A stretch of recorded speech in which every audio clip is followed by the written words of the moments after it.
I have three children that are mentally ill, but the one that we're focusing most on right now is my youngest son.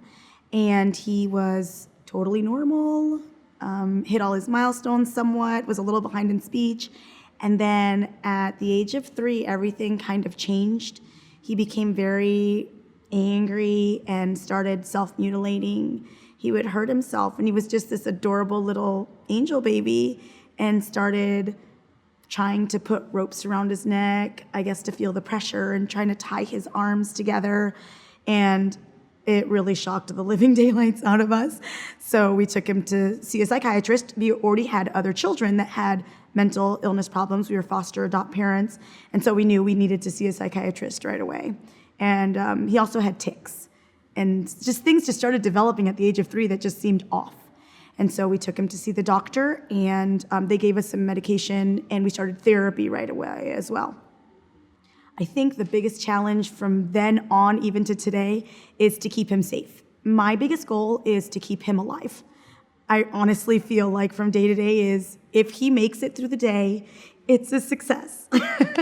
And so we take it literally day by day, minute by minute, because as long as he is healthy and smiling and not trying to hurt himself or somebody else, then it's an extremely successful day for us. He just turned 7 years old in May. He's in 2nd grade. He's exceptionally bright. He taught himself how to multiply and was doing algebra at the age of 4. And it's just heartbreaking because somebody that's such a bright little mind is so broken inside as well. And that's really hard for us to see that he cannot truly show all of what his mind can do because he struggles so much with his mental illness. I hope that other parents can feel that they're not alone. I think when you have children or a child that's mentally ill, you feel like nobody understands. And that you're in an ocean by yourself in a boat, and that nobody gets it, and you're the only one dealing with this. And you go home to your house and you tell everybody everything's okay, and you lie because you're ashamed because nobody else could be going through this. But the truth of the matter is, there are so many families that go through this every day, and half of them don't even know what to call it. They just think their child is doing something on purpose, or their child is possessed, or whatever they want to call it.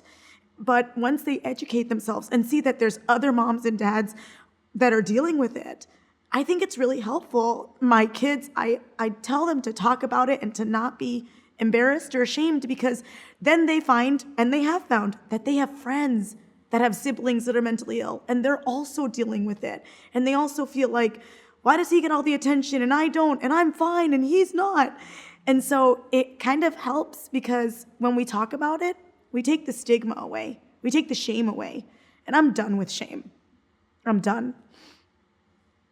I hope that one day, I know it's not gonna happen probably in my lifetime, but I hope that one day schools are equipped to take care of mentally ill children. I think that they're really well equipped for special education and things like that, children that have a physical handicap. But I feel that the handicap of the mind, which is such a precious organ, this brain that does so much for us, they don't know how to do that, I feel like. And yet they're the educators of the mind. And so that, for me, that's my dream. That a child can go to school, they can be diagnosed with a mental illness, and that the school knows exactly what steps to take to make that child successful socially, emotionally, and academically. I actually was at a national meeting for my business, for the franchise that we're part of. And we were going out to dinner with another franchise owner from San Antonio, and we started talking about our kids. And I'd always seen her on Facebook talking about her son and how he was just horrible or this or that and didn't know what was wrong with him. And he had the exact same characteristics as my son.